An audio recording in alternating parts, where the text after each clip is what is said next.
सलाम। आज हम सब मिलकर तारीख के एक ऐसे दौर में चलेंगे, एक ऐसा दौर जिसने हिंदुस्तान को दुनिया के नक्शे पर, आप कह सकते हैं, एक सुपर पावर बना दिया। जी हाँ, हम बात कर रहे हैं मुगलिया सल्तनत की। लेकिन हम इस दौर को एक बिल्कुल अलग, एक नए नजरिए से देखने वाले हैं। एक ऐसा नजरिया जो शायद आपको भी सोचने पर मजबूर कर दे। तो सबसे बड़ा सवाल यही है ना, कि ये जो मुगल दौर था, ये हिंदुस्तान के लिए फख्र, एक शानदार विरासत है या फिर गुलामी की एक निशानी। देखिए, ये एक ऐसा सवाल है जिस पर आज भी बहुत बहस होती है। तो चलिए आज इसी गुत्थी को सुलझाने की कोशिश करते हैं। और देखिए, हमारे इस पूरे विश्लेषण का जो मरकजी ख्याल है वो यही है। क्या होगा अगर हम एक पल के लिए हिंदू मुस्लिम वाले चश्मे को उतार के रख दें और सिर्फ तारीखी यानी हिस्टोरिकल और माशी यानी इकोनॉमिक नज़रिए से देखें, तो फिर कैसी तस्वीर सामने आती है? आइए आज सबूतों की रोशनी में इस दौर को परखते हैं। तो हमारा सफर कुछ इस तरह रहेगा। सबसे पहले हम एक नए नजरिए से बात शुरू करेंगे, फिर देखेंगे कि उस दौर में हिंदुस्तान की आर्थिक ताकत कैसी थी, दुनिया की सबसे बड़ी इकोनॉमी कैसे बनी। हम उनकी शानदार तहजीबी विरासत को भी समझेंगे, उनके बनाए निजाम की पड़ताल करेंगे, और हाँ, उस गंगा जमुनी तहजीब को भी जानेंगे जिसके बारे में हम इतना सुनते हैं। और फिर आखिर में देखेंगे कि तारीख की किताबों में उनका असल मकाम क्या है। तो चलिए शुरू करते हैं। सबसे पहले बात करते हैं उस चीज की जो किसी भी मुल्क को सुपर पावर बनाती है, और वो है पैसा, यानी उसकी माईशत, उसकी इकोनॉमी। आइए देखते हैं कि कैसे मुगल हिंदुस्तान एक ग्लोबल सुपर पावर बनकर उभरा। और ये कोई छोटी मोटी बात नहीं है। मुगल दौर में हिंदुस्तान, आप समझ लीजिए, दुनिया का बेताज बादशाह था। वो इकोनॉमिक इंजन जो पूरी दुनिया की गाड़ी को खींच रहा था, लिटरली। 25%, जरा इस नंबर पे गौर कीजिए, 25%।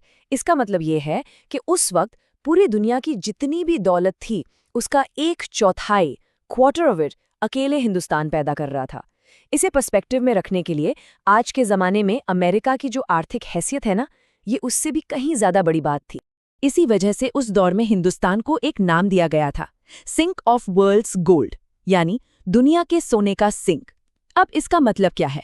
इसका मतलब ये कि जैसे सिंक में पानी बहकर जाता है ना, वैसे ही दुनिया भर का सोना और चांदी हिंदुस्तान में बहकर आ रहा था। क्यों? क्योंकि पूरी दुनिया को हमारे बने कपड़े, हमारे मसाले और हमारी दस्तकारी का सामान चाहिए था, और उसके बदले में वो हमें सोना चांदी देते थे। लेकिन बात सिर्फ पैसे और दौलत तक ही नहीं रुकती। उनकी जो विरासत है, जो लेगेसी है, वो तो हमारी तहजीब, हमारी कल्चर और हमारी इमारतों में आज भी जिंदा है। बड़ी बड़ी आलीशान इमारतों से लेकर हमारी रोजमर्रा की जिंदगी तक, हर जगह। सोचिए जरा, ताजमहल, जिसे दुनिया का अजूबा माना जाता है, दिल्ली का लाल किला, जामा मस्जिद, ये सिर्फ इमारतें थोड़ी हैं, ये तो हिंदुस्तान की पहचान है, हमारी शान है। ये वो विरासत है जो आज भी पूरी दुनिया से लोगों को अपनी तरफ खींचती है, और हमें इस पर कितना फख्र होता है। पर कहानी सिर्फ इन आलीशान पत्थरों तक ही खत्म नहीं होती। उनकी असली विरासत तो हमारी प्लेटों में, हमारे लिबास में और हमारे लफ्ज़ों में बसी हुई है। कभी सोचा है, आज जब हम बिरयानी, पुलाव या कबाब खाते हैं, या कोई ख़ास मौके पर शेरवानी पहनते हैं, या फिर जब हम खूबसूरत उर्दू ज़बान में बात करते हैं, अरे यहाँ तक कि आज हम जिस रुपये का इस्तेमाल करते हैं, उसको एक स्टैंडर्ड शक्ल भी उसी दौर में मिली। ये सब चीज़ें उसी दौर की देन है जो हमारी ज़िंदगी का एक अटूट हिस्सा बन चुकी हैं। अच्छा, इकोनॉमी की बात हो गई, कल्चर की बात हो गई, अब आते हैं उनके सिस्टम पर, उनके निज़ाम पर। क्योंकि उन्होंने एक ऐसे जदीद यानी मॉडर्न एडमिनिस्ट्रेटिव सिस्टम की बुनियाद रखी थी जिसका असर आने वाली कई सदियों तक रहा। इसकी सबसे बेहतरीन मिसाल है मनसबदारी सिस्टम। अब ये था क्या? ये एक, आप कह सकते हैं, रेवोल्यूशनरी सिस्टम था। इसमें ऊंचे ओहदे इस बात पे नहीं मिलते थे कि आप किसके बेटे हैं, बल्कि इस बात पे मिलते थे कि आप में कितनी काबिलियत है। ये एक तरह की मेरिटोक्रेसी थी। और कमाल की बात यह है कि ये सबके लिए खुली थी, जिसमें राजा मानसिंह और राजा टोडरमल जैसे काबिल हिंदू प्रशासक सबसे ऊंचे ओहदों पर बैठे थे। और सिर्फ एडमिनिस्ट्रेशन ही नहीं, इंसाफ का जज्बा देखिए। जहांगीर की आदिल की जंजीर के बारे में तो सुना ही होगा। जरा तसव्वुर कीजिए, एक जंजीर जिसे कोई भी आम आदमी बिना किसी से पूछे, बिना किसी सिफारिश के खींचकर सीधे बादशाह तक अपनी शिकायत पहुंचा सकता था। ये इस बात की एक पावरफुल निशानी थी कि इंसाफ पर हर किसी का हक है। असल में राजा टोडरमल का बनाया हुआ जब्ती सिस्टम, जो कि एक लैंड रेवेन्यू सिस्टम था, वो इतना एडवांस्ड था, इतना तरक्की याफ्ता था कि उसी ने मॉडर्न इंडियन ब्यूरोक्रेसी की, जिसे हम आज अफसरशाही कहते हैं, उसकी बुनियाद रखी। यहाँ तक कि बाद में अंग्रेज़ों ने भी इसी सिस्टम को अपनाया और आगे बढ़ाया। अब हम इस दास्तान के शायद सबसे खूबसूरत हिस्से पर आते हैं। ये वो हिस्सा है जहाँ एक मिली-जुली तहजीब, एक सिंक्रेटिक कल्चर परवान चढ़ता है, जिसे हम आज बड़े फ़ख्र से गंगा जमुनी तहजीब कहते हैं। तो ये गंगा जमुनी तहजीब है क्या? ये दरअसल हिंदू और इस्लामी फ़न, कला और रिवायात का एक खूबसूरत संगम है, एक फ्यूजन है। और इस तहजीब को सबसे ज़्यादा बढ़ावा मिला अकबर की सुलह कुल की पॉलिसी से।